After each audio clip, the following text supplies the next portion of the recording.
awangena uBhaka amadoda. Ngizobingelela namhlanje ngizokhuluma ngesihloko esikhulu esithinta umndeni. And ngaphambi kokuba ngikhulume ngesihloko esithinta umndeni, khona into engicela ukudlula kuyona kuqala. Indaba yokuhlola.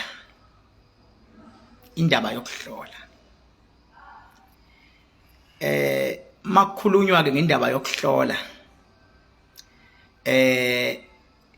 mina ngihlola kwi-level ephezulu kakhulu, ngoba mawuhlola you need to be very careful, ngoba ukuhlola ikona okokuqala okuyibulele imindeni yabantu.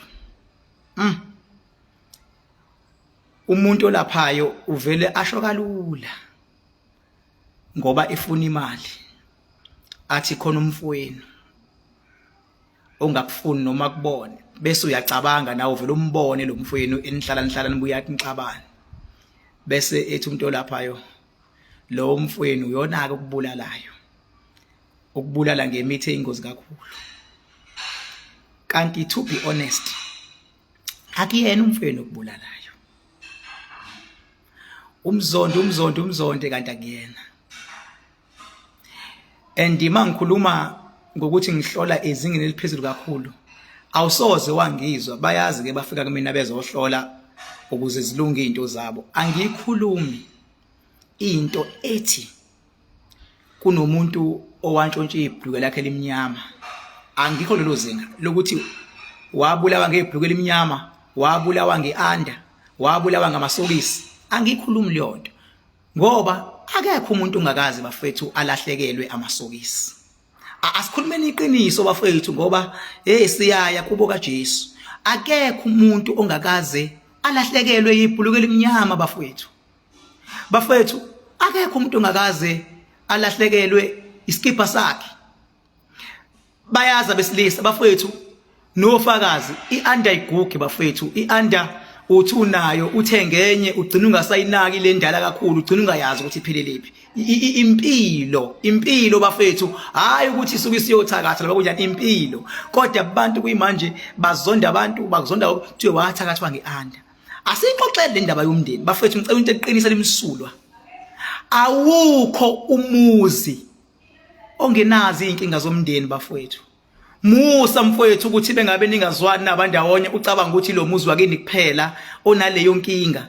Dadewethu, wena oshiwe indoda, musa ukuthi ulahla ithemba uthi shiyiwe indoda yakho udele imali zokugcina. Bafethu, akekho umuntu owesifazane ongashiwa indoda bafethu. Inqwaba yabantu abanemali besifazane banamadoda abashiyile. Inqwaba yabantu besifazane abanye babashiya sebenengane bafethu. Abantu abaningi bashiyiwe amadoda. So musa mfowethu ukuthi ugcine ungafunanga ukulwela ukuthi impumelelo yakho ibe successful, ngoba ubambelele ekuthenini washiwa indoda, awudalele ukuba nendoda. Ngizoyichaza kabanzi lento bafethu, kodwa ngithi ake siqale sibonisaneni bafethu. Akekho umuntu ongenazi inkinga zothando. Musa ukuthi mawunenkinga zothando uthatha imali yokugcina uyoyinikeza umelaphi othi uzokulungisela uthando, ngoba umelaphi yakuyena naye mfowethu unenkinga zothando. Bafethu, kunezinto eziyintwala zempilo. Inkinga zothando bafethu intwala lezo zempilo. Nami njengoKing Bhaka, uma wengane umngamo wokuqala, akekho namhlanje sahlukana ngo2014 bafethu. Akuwena kuphela oshiwayo mfethu. Nezinye inyanga ezidumile enzani ucwaningo zinabafazi babo abahambile. Ezinye inyanga ezidumile azikwazi nokusebenza kahle egodlweni, uyasebenza esigodlweni umfazi uyalwa eceleni uyakuphazamisa wenza yonke into. Bafethu, angingabe sengazuthi kunento wena obuka mina ebhekene nawe uze engabe imali yakho uqala ibhizinisi elincane elizokwenza uphile, uthatha imali yoyithi dlwa umuntu omelaphi ngoba uthi unenkinga nothando. Bafethu, sikhuluma nje kunesangoma esitrendayo la esishiwe esinebhadi nje bonke obaba bengane baso bayashiya lesangoma. seze sabona ukuthi ayikho lento sekusolakala ukuthi isona esibathakathayo okodwa kukodwa ukuthi uyisangoma ushiwa obaba bengane ikunikani leyo nto mfethu ikunika mfethu ake uyibuze uyibheke sengenzela wena umuntu ozoyesa ngomeni ngoba uthi ufuna ukuthi baba wengane yakho akuthande ufuna indoda ibheke wena wedwa ngithi izangoma zishiwa abafethu zishiwa izithanda zabo ngithi inyanga abafethu zishiwa izithanda zabo abafundisi bashiwa zithanda awenza ucwaningo mfethu ngabafundisi ngoba ezinye izinto zizokuphilisa ukuthi uzizwe ngikhuluma sengenzela mfethu ukuthi izokusiza lento ukuthi investor upgradeeni impilo yakho ukunokuinvesta ulwela indoda engathi wena kuphela onendoda ekushiyini investor empilweni yakho ukuthi iye phezulu ukunokuinvesta ekuthenini ulwele umuntu wesifazane engathi uyena kuphela engathi wena kuphela oxabene nomuntu wakho ngiyacela abafethu ungayithathi imali yokugcina uye kumuntu onenkinga nomkakhe uthi akakulungisele wena nomkakho ngithi ngicacise nje abafethu ngoba ngimthanda ule mina nguKing Bhaka inyanga yasemazulwini ngiyinyanga yasemazulwini ngoba ugobela wami uNkulunkulu bafethu kumele sizikhulumeni lezi zinto ngoba ngisho inkosi yamakhosi uJesu Kristu ukuze akwazi ukubhekana nezinkinga zabantu akavezwa umuntu wakhe wesifazane asazi ukuthi uJesu Kristu kahle wayeshadile yini noma engashadile so wena yini mfethu engabe ulwela ukuthi empilweni uzupgrade ulwela imali mina ngiyabathanda abantu abafika kumina bezothi King Bhaka sifuna imali thina King Bhaka sifuna imoto eziphezulu King Bhaka sifuna impilo ehambayo eyaphambili King Bhaka sifuna ukunqoba ngenza noma yini umuntu befike kumina efuna amabhizinisi akahambe kahle sebebonile osomabhizinisi eke bafika esebedlulile wo30 ngibalungisela izinto zabo ngezinga eliphezulu elibajabula ngoba mina mangisiza umuntu mfethu angimsizele umuntu ukuthi ngifuna imali eningi bese siyanyamalala mangike ngaqala umuntu ngamsiza ngakha irelationship mina nabantu engibasizayo ngifuna nje nikwazi bafethu lani ikhona inkalo ngenkalo ukuthi bengabe ngiyakubhaka ubhaka uKing Bhaka wakha irelationship so angeke ngatshela into engengikwazi ukuyenza mangithi ngizoyilungisa le ngizoyilungisa mangithe ngizolungisa ibhizinisi lakhe lishona phansi ngibuza ukuthi obani sengibalungiselile bavele ubabone ngoba angikwazi ukukhuluma ngabo la uthe ngisizobani nabo basebenza like abanye basebenza nezinkampani basebenza nohulumeni abanye basebenza angikwazi akavezwa umuntu bengabe umsizile ukuze angabe itarget so into ke eyenza umndeni bafethu uhliphaziseka kakhulu yilabantu abathi mabehlola athi umuntu kunebhluke laduka athi umuntu baningi abantu ekuthiwe kubona bazalwa bembethe baningi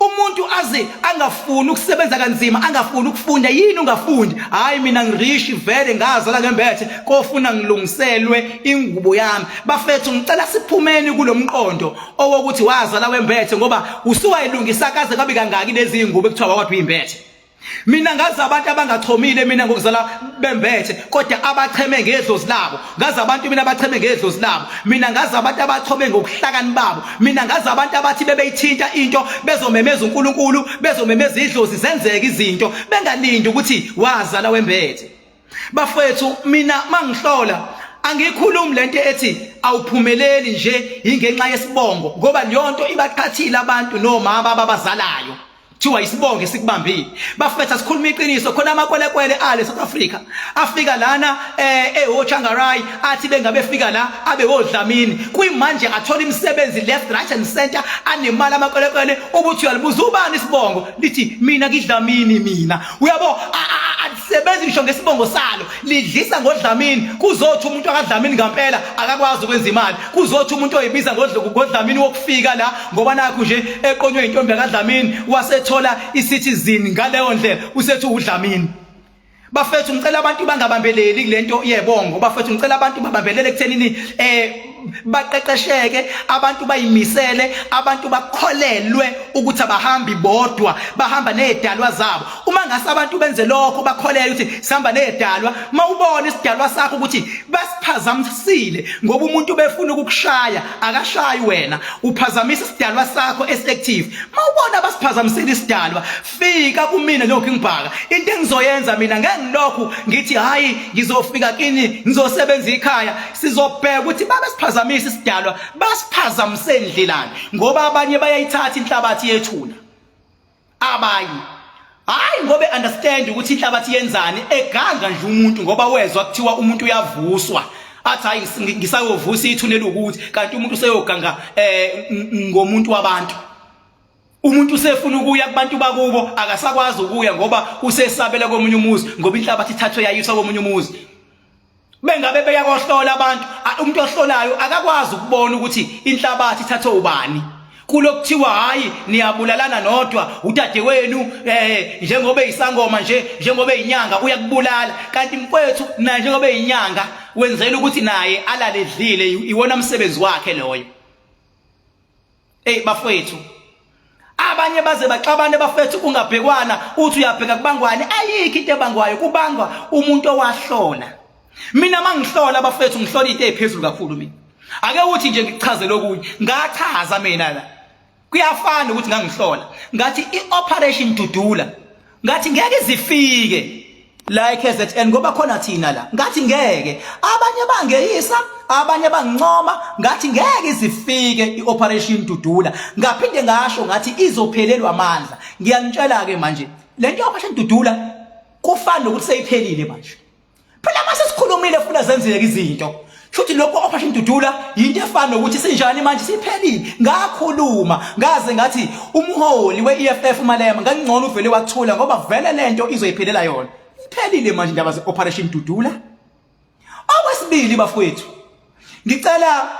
ngiyajabula bengibona abantu bethanda, ngiyahlola njengamanje ngimtshela izinto ezizokwenzeka. Ngiyajabula mangibona abantu besupporta owayengumongameli uJacob Zuma. Bafethu ngicela uniqinise idola. Uyabona Jacob Zuma bengabe advisor ama politicians aqhamuke nama strategies, because Jacob Zuma he is very strategic. Aqhamuke nama strategies advise laba baphethe bamnike leyo respect yokuthi uyiforma.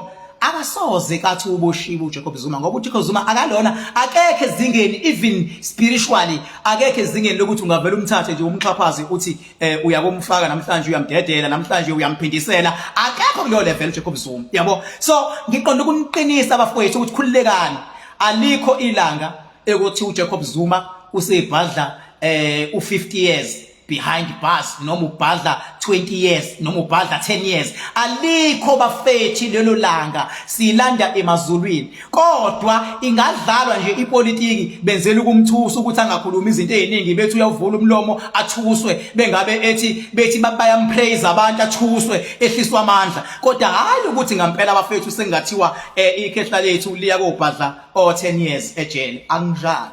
Bengikhuluma ngomengameli weformer uJacob Zuma. Mina ngihlola into enje bafethu. Sengizohlola okunye futhi ngizokhuluma ngoCyril Ramaphosa. Bafethu uCyril Ramaphosa uzobuyela kwi-second term. Yebo kubuhlungu, kodwa mina ngibhaka umsebenzi wami ukuhlola abantu into kusuke kuyiyo. Uzobuyela kwi-second term. Yebo kuzoba khona umbango nanani. Thina ke bengabe sikhuluma sibheka isiphetho.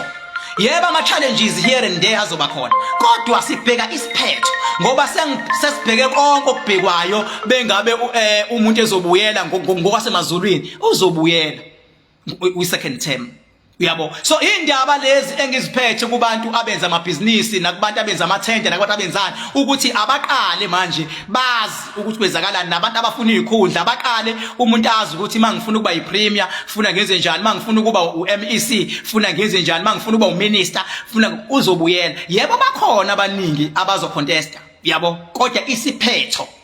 Yebo KZN bazobaphakamisa abantu abahlukahlukene. Ngibheka isiphetho anoyigcina le video, uzobuyela.